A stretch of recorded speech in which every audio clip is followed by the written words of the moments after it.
Alors moi je suis prêt. C'est bon, c'est à moi. Tu peux comme du coup vérifier si le son est bon, si tout va bien. Alors bonsoir à toutes et à tous. Comme d'habitude pour ce conseil municipal pour le démarrer du 4 juillet, je vais faire l'appel. Donc moi-même présent, Arnaud Padelou. Présent. Jessica Drouet. Présente. Thomas Alberstadt. Présent. Fatima Elouari. Présent. Sébastien Martin. Zora Imad. Marie-Noël Archambault. Blanche Gall n'est pas en retard pour une fois, elle a donné pouvoir à Jessica Drouet. Jacques Varlet, absent. De qui? Ah non. Faut transférer à Caroline et je veux bien le recevoir, oui. Il l'a envoyé quand? Il vous l'a envoyé qu'à vous? J'ai demandé s'il avait été envoyé en mairie, on m'a dit oui. Moi, je l'ai reçu à 19h52. Ah, peut-être à mon assistante, du coup, si vous pouvez le transférer. Donc, du coup, il est absent et donné pouvoir à qui? À Néligo? Isabelle Anctin. Corinne Ringeval. Isabelle Bento a donné pouvoir à Monsieur Padelou.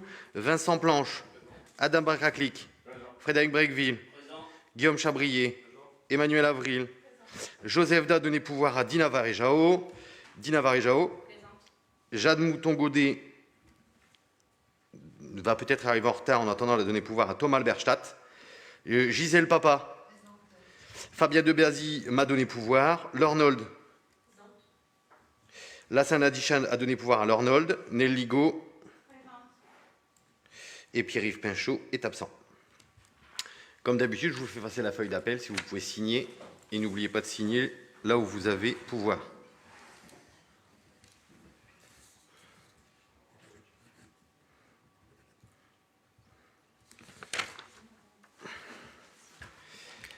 Alors, je vais démarrer ce conseil municipal du 4 juillet. Nous devons nommer un secrétaire ou une secrétaire de séance. Comme d'habitude, je vous propose que le Benjamin soit secrétaire. Thomas Alberstadt, acceptes-tu d'être secrétaire? Oui. Merci. Donc, Thomas sera donc secrétaire de séance. Vous l'avez vu, je vous demande, chers collègues, d'approuver la mise à l'ordre du jour d'une délibération sur table qui concerne une convention de partenariat avec GPSO pour le dispositif Léonard, le Grand Paris de la Science, que nous faisons. Nous avons la chance à Mézières d'être retenus tous les ans. On a reçu la convention en retard. Ceci n'a pas d'incidence financière. C'est une convention que nous avons avec GPSO, un partenariat, pour qu'ils puissent venir gratuitement sur notre commune. Donc je mets aux voix la mise de ce point en point 13. Ben non, tu le feras après, la lire. On la met en point 13. Qui est contre? Qui s'abstient? Vote à l'unanimité pour le mettre en point 13. Merci à vous. Nous commençons comme d'habitude ce conseil municipal avec les informations des décisions du maire. Y a-t-il des questions? Oui, Madame Nold. J'en ai par rapport à la demande de subvention que vous faites à la DRAC pour le diagnostic de l'église. Oui. Vous demandez 4 160 €. Vous aviez déjà eu une subvention par rapport aux 130 000 de travaux d'origine. Oui, sauf que quand on a voté les deux derniers budgets, là-dessus, vous m'aviez déjà interpellé, la DRAC nous a empêché de démarrer les travaux, malgré le fait que nous ayons les subventions et malgré le fait qu'on avait les finances pour le faire et qu'on l'avait inscrit au budget. Ça reste un monument classé et la DRAC nous exige, avant de pouvoir démarrer le travaux, elle ne dit pas que les travaux ne sont pas nécessaires et je pense qu'on peut tous voir que les enduits intérieurs, il faut les refaire, mais elle nous exige de faire un cahier des charges complet de tous les besoins pour les 20-30 prochaines années à réaliser dans l'église, de manière ensuite à cocher ce qui est fait et pas fait. Donc on est obligé de mandater un architecte du patrimoine qui va nous faire ce cahier des charges complet, cette étude complète de l'église, qui nous coûte, j'ai plus la somme en tête, pas loin de 10 000 €. Non, c'est 20 000. C'est combien? C'est 20 000, les frais d'études, c'est ce qui était marqué lors du BP 2024. Ah oui, mais c'est pas pour faire ça. La globalité, c'est 20 000, mais l'étude dont je vous parle, ça coûte pas loin de 10 000 et la DRAC finance à 50%. En fait, au BP, vous avez mis 20 000 en frais d'études. Oui, parce qu'on ne savait pas combien ça allait nous coûter, mais là, je vous réponds que ça ne va pas nous coûter 20 000. Ah bon, bah heureusement quoi. Je vais Mais vous par- donner le chiffre exact parce que je sais que Madame Noll aime les chiffres Bah, exacts. ah non, mais bon, moi, 12 480. je suis à chaque fois Oui, oui. Du les coup, chiffres, donc 12 voilà. 480. Donc j'ai D'accord. demandé, pour pouvoir lancer ça, j'ai demandé la subvention à la DRAC de, vous l'avez dit la somme, 4 800. Oui, 4 160 euros. Voilà. Donc, par contre, ce que je ne comprends pas, c'est que par rapport à la comptabilité, il ne reste que de reste à réaliser 3 618 euros au moment de la comptabilité. Moi, je ne comprends pas que ça ne reflète pas la réalité, puisqu'en fait, au départ, vous avez annoncé un coût des ennuis de 130 000, vous pensiez avoir une subvention de 70%, 91 000, et à la charge de la commune, 39 000.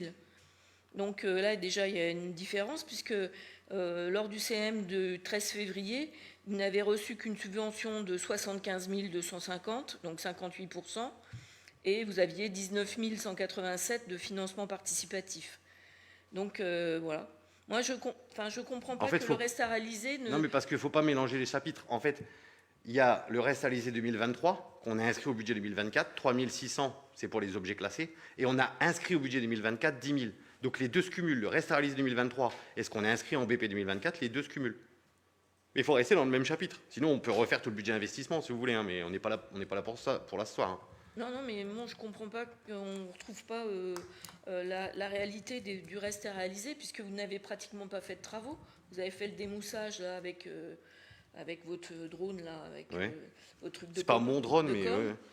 Ah bon, vous étiez sur la photo avec le drone, donc D'accord, bon, oui, je oui. me dis que c'est le vôtre, quoi. Donc vous n'avez payé que 7 236 euros, donc bon, voilà, moi je... Et donc, si on a payé 7 300 et qu'on avait mis 10 000, forcément, on reste à réaliser en dépenses, il reste 3 000 et quelques. Que dans l'exercice. Oui, mais on l'a inscrit au budget 2024. Bon, on va creuser le truc. Ok, Là. creuser. Je creuserai, ne m'inquiétez pas. Sur ces points d'information, pas d'autres questions? C'est pas mal. Bien, nous passons au point délibératif. Point numéro 1, il s'agit d'approuver le procès-verbal de la séance du 3 juin. Des questions sur ce procès-verbal? Bien, je mets aux voix. Qui est contre? Qui s'abstient? Vote à l'unanimité. Je vous remercie. Point numéro 2, il s'agit du renouvellement de la dérogation du rythme scolaire. Madame Éloiry, je vous laisse la parole. Oui, bonsoir, merci Monsieur le maire. Pour rappel, par décret en date du 24 janvier 2013, le ministre de l'Éducation nationale a modifié le rythme scolaire pour les écoles maternelles et élémentaires, répartissant désormais les heures d'enseignement sur 9 demi-journées par semaine. Par décret en 2017 puis 2020, des dérogations à cette répartition horaire ont été autorisées et renouvelées. Ainsi, la commune de Mézières-sur-Seine, dans le cadre de son projet éducatif territorial et en accord avec les conseils d'école, bénéficie depuis lors d'une dérogation l'autorisant à ce que cet enseignement soit réalisé sur 8 demi-journées au lieu de 9, du lundi au vendredi, hors mercredi. Cette dérogation s'achevant au terme de l'année scolaire en cours, les conseils d'école de la commune ont été saisis de nouveau pour avis. Aussi, il est proposé aux membres du conseil de solliciter auprès du directeur d'académie le renouvellement de la dérogation aux 9 demi-journées d'enseignement pour conserver le rythme d'enseignement actuel, à savoir 8 demi-journées sur 4 jours, du lundi au vendredi hors mercredi. Considérant dès lors qu'il convient de solliciter le renouvellement de la dérogation à la semaine de 9 demi-journées d'école auprès du directeur d'académie, il est proposé ce soir aux membres du Conseil d'autoriser Monsieur le maire à solliciter auprès du directeur d'académie le renouvellement de la dérogation à la semaine de 9 demi-journées d'école pour les écoles de la commune au profit d'un rythme sur 8 demi-journées du lundi au vendredi hors mercredi. Bien, des questions sur cette délibération? Je mets aux voix. Qui est contre? Qui s'abstient? Vote à l'unanimité. Je vous remercie. Point numéro 3, adhésion groupement de commandes pour le centre interdépartemental de gestion de la Grande Couronne pour la reliure des actes administratifs et de l'état civil. Monsieur Padelou, je vous laisse la parole. Merci, monsieur le maire, et bonsoir à tous. Le CIG Grande Couronne constitue autour de lui un groupement de commandes qui a notamment pour objet la passation, pour le compte des membres du groupement, d'un marché de prestation de services pour la reliure des actes administratifs et ou de l'état civil, opération rendue obligatoire par le décret 2010-783 paru le 11 juillet 2010 et l'arrêté du 22 février 1968 pris en application de l'article 2 du décret numéro 68-148 du 15 février 1968. Le groupement de commandes évite à chaque collectivité de lancer une consultation individuelle et permet d'obtenir des tarifs préférentiels. À cette fin, une convention constitutive de ce groupement de commandes a été établie. Cette convention prend acte du principe et de la création du groupement de commandes. Elle désigne le CIG comme coordonnateur, ce dernier est notamment chargé de procéder à l'organisation de la procédure de passation du marché et de procéder au choix du titulaire. À ce titre, la commission d'appel d'offres compétente est celle du coordonnateur du groupement de commandes. La convention prévoit que les membres du groupement habilitent le coordonnateur à signer, notifier et exécuter le marché au nom de l'ensemble des membres constituant le groupement. La convention précise que la mission du CIG Grande Couronne comme coordonnateur ne donne pas lieu à rémunération. Les frais de procédure de mise en concurrence ainsi que les autres frais occasionnés pour le fonctionnement du groupement ne feront pas l'objet d'une facturation aux membres du groupement. Il appartient donc à chaque membre du groupement d'examiner, d'adopter et d'autoriser son exécutif à signer l'engagement contractuel d'adhésion au groupement de commandes. La délibération qui sera adoptée constituera l'annexe 1 de la convention constitutive. Par conséquent, il est proposé aux membres du Conseil de se prononcer sur les engagements de la commune contenus dans ce document et d'autoriser Monsieur le maire à le signer. Considérant l'intérêt de rejoindre ce groupement de commandes en termes de simplification administrative et d'économie financière, il est proposé aux membres du Conseil, article 1, d'adhérer au groupement de commandes pour la reliure des actes administratifs et ou de l'état civil. Article 2, d'approuver la convention constitutive du groupement de commandes désignant le CIG de la Grande Couronne comme coordonnateur du groupement habilité et à signer et notifier le marché selon les modalités fixées dans cette convention. Article 3, d'autoriser Monsieur le maire à signer l'engagement contractuel du groupement de commandes ainsi qu'à prendre toutes les mesures nécessaires à l'exécution de la présente délibération. Et enfin, article 4, d'approuver la commande de reliure d'actes en fonction des besoins. Merci. Bon, vous l'avez compris, il s'agit d'un renouvellement voilà, d'un groupement de commandes avec le CIG comme on en a parfois. Des questions? Je mets aux voix qui est contre, qui s'abstient. Unanimité, je vous remercie. Point numéro 4, renouvellement de la convention avec Enedis pour l'établissement France Service. Monsieur Padelou, c'est encore à vous. La société Enedis, gestionnaire du réseau de distribution d'électricité, est associée à France Service depuis 2 ans. Conformément au bilan dressé de ce partenariat, il s'avère opportun de le renouveler. Il est ainsi proposé le renouvellement de cette convention pour une durée d'1 an. Considérant qu'en s'associant à la société Enedis, France Service apporte des réponses en adéquation avec les attentes des administrés en matière de dépenses énergétiques, il est proposé aux membres du Conseil d'adopter la convention 2024-2025 de partenariat entre la commune et la société Enedis au sein de France Service et d'autoriser Monsieur le maire à la signer et à en suivre l'exécution. Pareil, il s'agit d'un renouvellement. Des questions? Qui est contre? Qui s'abstient? Unanimité. Merci à vous. Point numéro 5, Monsieur Padelou, adoption du modèle de type de convention de bénévolat au sein de la commune. Depuis plusieurs années, une bénévole intervient en bibliothèque pour apporter son aide à la vie de la structure. Or, cette présence n'a jamais été officialisée. Par ailleurs, la municipalité fait appel ponctuellement à des bénévoles, comme par exemple pour le CLAS, l'aide aux devoirs. Pour des raisons évidentes de responsabilité et d'assurance, il convient de procéder à l'officialisation de ces bénévoles.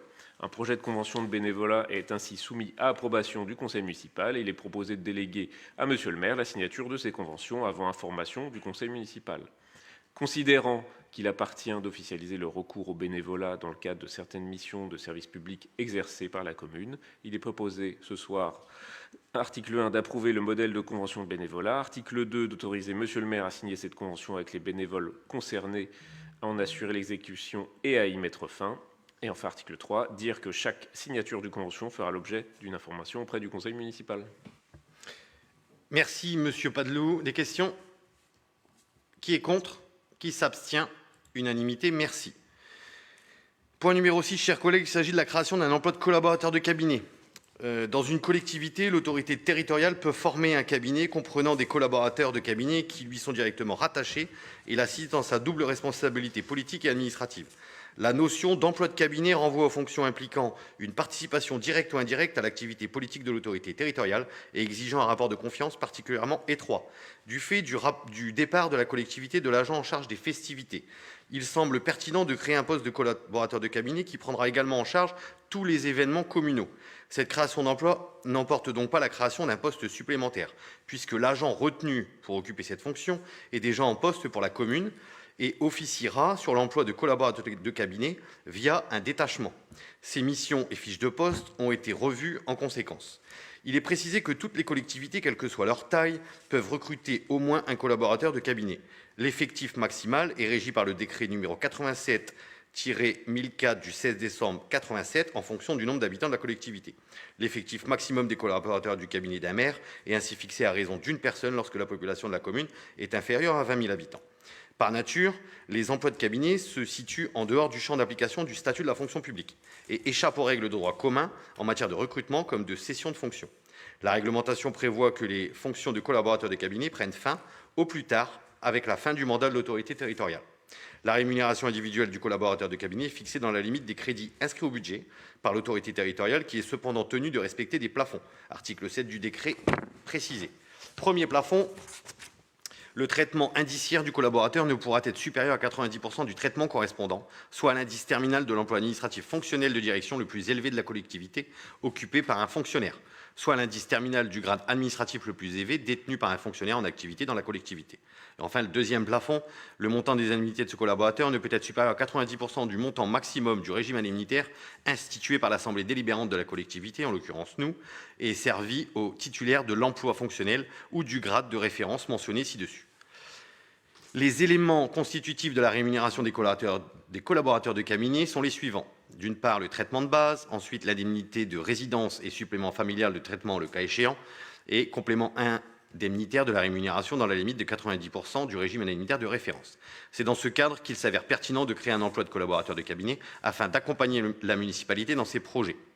Vu l'avis de la Commission Affaires Générales, Services à la population, Ressources humaines, Qualité, Cadre de vie, Sécurité, Communication et Cimetières du 19 juin 2024, considérant mon exposé, il est proposé aux membres du Conseil, article 1er, d'autoriser la création d'un emploi d'un collaborateur de cabinet dont le traitement indiciaire ne pourra être supérieur à 90% du traitement correspondant, soit un indice terminal de l'emploi administratif fonctionnel de direction le plus élevé de la collectivité occupée par un fonctionnaire, soit un indice terminal du grade administratif le plus élevé détenu par un fonctionnaire en activité dans la collectivité. Article 2, d'autoriser l'octroi à ce collaborateur de cabinet d'indemnités qui pourront être supérieures à 90% du montant maximum du régime indemnitaire institué par l'Assemblée délibérante de la collectivité et servi aux titulaires de l'emploi fonctionnel ou du grade de référence mentionné ci-dessus. Et enfin, article 3, de prendre acte que cette création d'emploi est sans impact sur les ouvertures des crédits au budget prévisionnel 2024 de la commune. Et les délibérations qui vont suivre, enfin la délibération qui va suivre,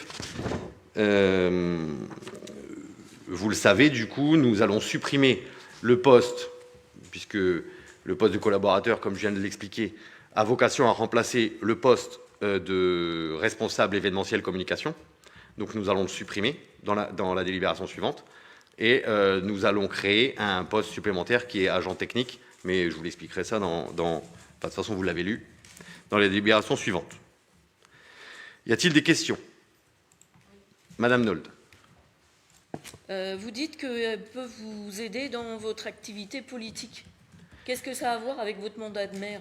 En fait, c'est autre chose. Oui, c'est mais indépendant de votre mandat de maire. Oui, mais c'est dans les statuts d'un collaborateur de cabinet. Il peut être amené à aider un élu dans ses fonctions politiques. Vous n'avez pas assez de vos adjoints.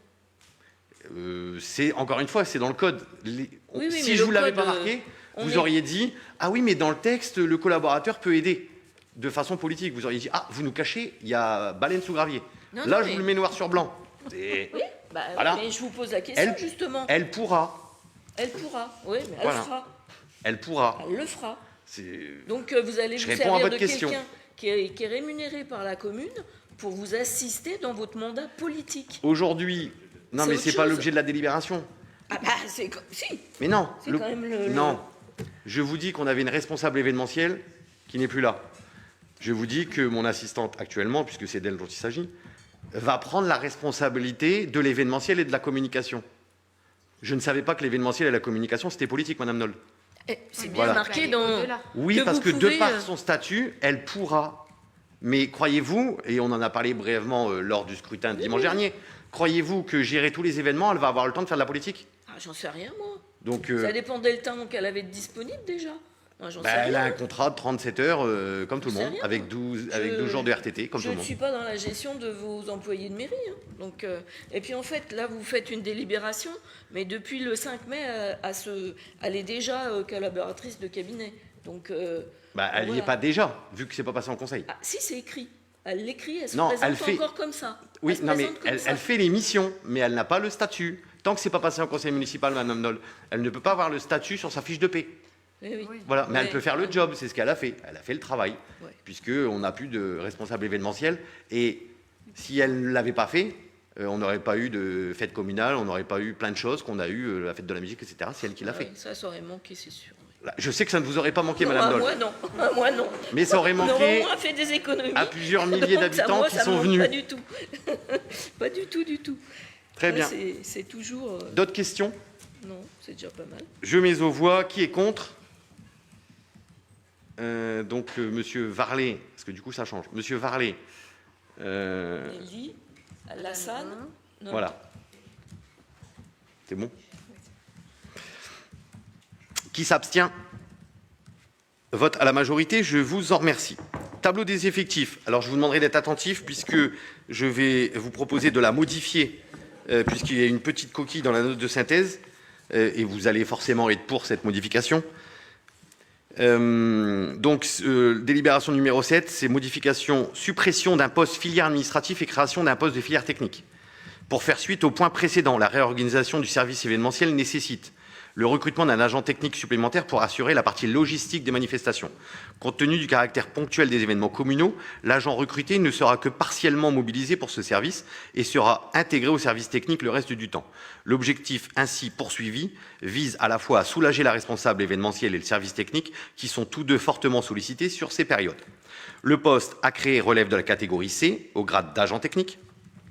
La réorganisation du service a été validée par le comité social territorial du 27 mai dernier et comprend également la suppression du poste ADM 018 sur le grade de rédacteur à temps complet. Donc, vu l'avis de la commission du 19 juin 2024, vu l'avis favorable du CST en date du 27 mai 2024, considérant la volonté de renforcer le service technique et événementiel par le recrutement d'un agent dédié, considérant que la réorganisation du service rend surnuméraire le poste de rédacteur dédié à ce service, il est proposé aux membres du Conseil, article 1er, de créer le poste d'adjoint technique à temps complet numéro TEC 033 et article 2, de supprimer le poste de rédacteur à temps complet ADM numéro 018. Des questions? Je mets aux voix. Qui est contre? Qui s'abstient? La minorité s'abstient. Vote à l'unanimité. Je vous remercie. Oui.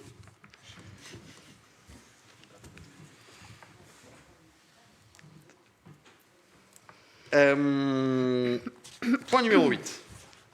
Instauration d'un dispositif de volontaire pour la nature. Madame Drouet, je vous laisse la parole. Merci, monsieur le maire. Bonsoir tout le monde.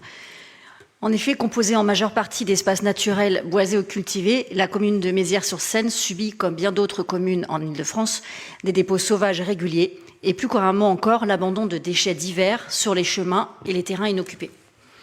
Ayant pleinement pris conscience des dommages causés ainsi à l'environnement, des Méziérois et Méziéroises s'investissent spontanément pour regrouper ces déchets lors de leurs promenades ou alors lors d'opérations coup de poing mises en place par la commune. Face à l'ampleur du phénomène et souhaitant accompagner les initiatives privées en la matière, la municipalité entend créer un dispositif permettant de garantir la sécurité des administrés souhaitant contribuer à cet effort de nettoyage et organiser le ramassage afin d'en améliorer l'efficacité. Ce dispositif est décrit dans le document qui vous a été transmis et soumis à délibération. Considérant la nécessité d'accompagner les administrés volontaires pour la préservation des espaces naturels communaux, il est proposé aux membres du Conseil d'adopter le dispositif dit des volontaires de la nature et d'autoriser Monsieur le maire à le déployer et à en suivre l'application. Merci. Madame Drouet, des questions sur cette délibération? Moi, je trouve que c'est hyper dangereux d'aller ramasser des déchets quand on ne sait pas ce qu'on ramasse comme déchets.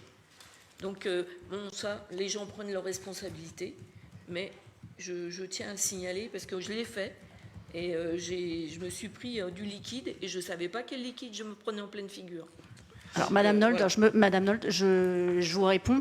Si vous avez lu le dispositif, en fait, nous prêtons du matériel justement aux volontaires, à savoir des pinces, des gants, des sacs poubelles. Et les personnes vont ramasser donc des objets qui sont, enfin, voilà, qui sont petits, tout ce qui est liquide, etc. Bien sûr, ils vont le signaler, mais en aucun cas ils vont ramasser des objets ou voilà des liquides dangereux. On ne peut pas savoir ce que... Moi, c'était une toile, et il y avait de l'eau, et c'était que de l'eau, heureusement. Mais ça aurait pu être autre chose, c'était pareil. C'est sûr, mais après, il y a des personnes qui cherchent à s'investir pour notre commune, pour l'écologie. Et on trouve que c'est important, justement, de mettre des moyens à disposition et de les aider, tout en encadrant, bien sûr, ce projet. D'accord, ça me fait du travail en moins. Donc, au même titre que la délibération sur le bénévolat tout à l'heure, et à votre réflexion sur les manifestations, heureusement qu'on a des gens qui aiment le bien vivre et qui viennent aux manifestations, heureusement qu'on a des bénévoles qui s'investissent pour nos enfants, et heureusement que maintenant on a des volontaires qui veulent s'investir pour la nature. Moi, je trouve ça plutôt très bien, et quand Madame Drouet nous l'a proposé, nous avons soutenu la démarche. Donc, merci encore une fois à tous ces volontaires et qui, j'espère, seront nombreux pour la nature. Je mets aux voix, j'avais oublié de faire voter. Ça serait tellement... Bon, je mets aux voix. Qui est contre? Qui s'abstient? Bien, la minorité s'abstient. Et Monsieur Varlet. Vote à l'unanimité, je vous remercie. Madame Drouet, c'est encore à vous pour le point 9, convention de servitude pour l'installation d'un transformateur électrique sur une parcelle communale. Merci, Monsieur le maire. Oui, la société Enedis a régularisé avec la commune une convention de servitude sous seing privé en date des 10 avril et 23 mai 2024 relative à l'implantation d'un poste de transformation dénommé MSS Sol 4 et tous ses accessoires sur la parcelle communale cadastrée L303. Cette parcelle appartenant à la commune, Enedis sollicite celle-ci pour la publication d'un acte de servitude conformément aux termes de la convention sous seing privé. Les frais liés à cette opération seront à la charge d'Enedis. En conséquence, il est proposé au conseil municipal d'approuver les dispositions qui précèdent, d'autoriser le maire ou son représentant à signer tous les documents et à intervenir permettant leur mise en œuvre, et notamment l'acte de servitude. Considérant qu'il convient de formaliser la servitude au profit d'Enedis pour l'installation d'un transformateur électrique dénommé MSS Sol 4 sur la parcelle communale L303, il est proposé aux membres du Conseil d'approuver la publication d'un acte de servitude conformément à la convention signée les 10 et 23 mai 2024 avec Enedis et d'autoriser Monsieur le maire à signer tous les documents à intervenir permettant sa mise en œuvre et notamment l'acte de servitude. Merci Madame Drouet. Des questions? Oui, je voudrais savoir pourquoi on est obligé de faire un transformateur, parce qu'il n'y a pas de ligne qui arrive, qui est recréée pour qui explique ce transformateur. Les lignes existent. Vous savez, Madame Nolde, on fait des commissions, c'est fait pour ça aussi. Donc si vous venez en commission, vous sauriez. Mais je vais vous répondre. Monsieur, je ne suis pratiquement jamais absente. Vous étiez absente. Et là, j'ai zappé la réunion. Mais je vais vous répondre. Et je vous... Mais je vais vous répondre. D'accord. Ce transformateur vise à remplacer un transformateur qui est vieux comme le monde, qui est placé, si vous connaissez le chemin des sols, on a un candélabre en béton. Et il y a un gros transformateur qui fait beaucoup de bruit qui est sur le candélabre.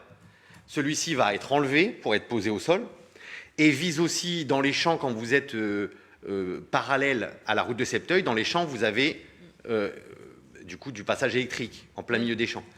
Et donc Enedis veut l'enlever pour redonner à l'agriculteur, parce que vous savez que l'agriculteur, 1 mètre carré quasiment autour de chaque pilier, il ne peut pas cultiver, voire un peu plus d'ailleurs. Là, l'idée, c'est que tout soit enlevé. Donc toutes les lignes dans les champs vont être enlevées, le transformateur, et on va pouvoir enlever aussi ces vieux candélabres en béton qui datent aussi d'après-hier. Et donc voilà, Enedis va faire tous ces travaux pour mettre un transformateur ici. Et plus tard, on aura aussi une délibération. L'objectif, c'est de mettre aussi un transformateur tout au bout, à la limite d'Épône, vers le chemin de Canada, pour pouvoir enlever toutes ces lignes. Voilà.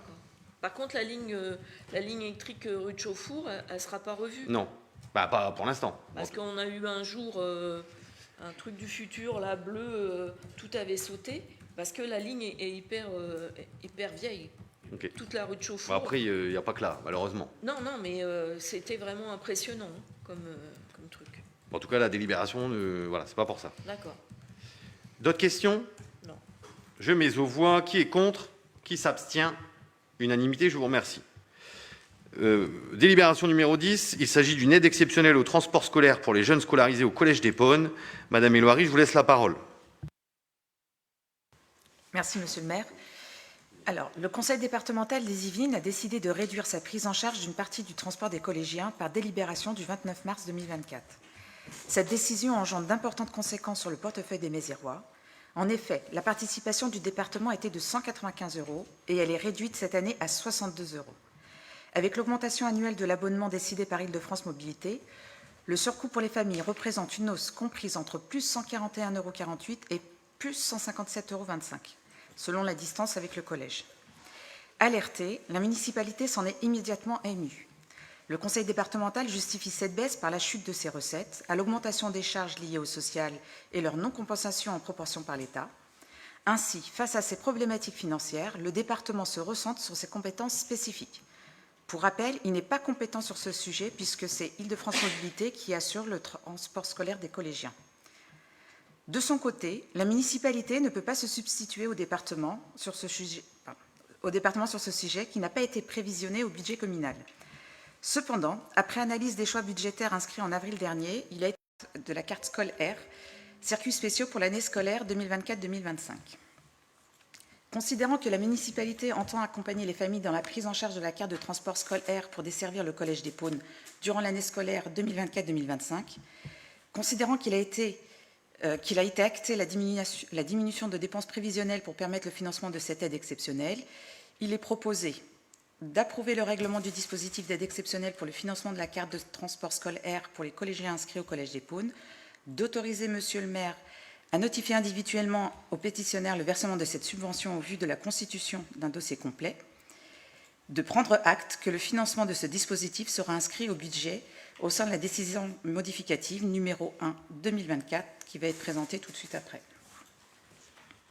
Merci Madame Elouari. Vous comprendrez, chers collègues, que la décision du département a été difficile à entendre et voilà, on a pris cette décision, même si encore une fois ça va impacter notre budget, mais on ne pouvait pas laisser les familles à la rentrée de septembre et j'ai vu déjà sur pas mal de réseaux sociaux, ils se sont émus d'avoir une telle augmentation.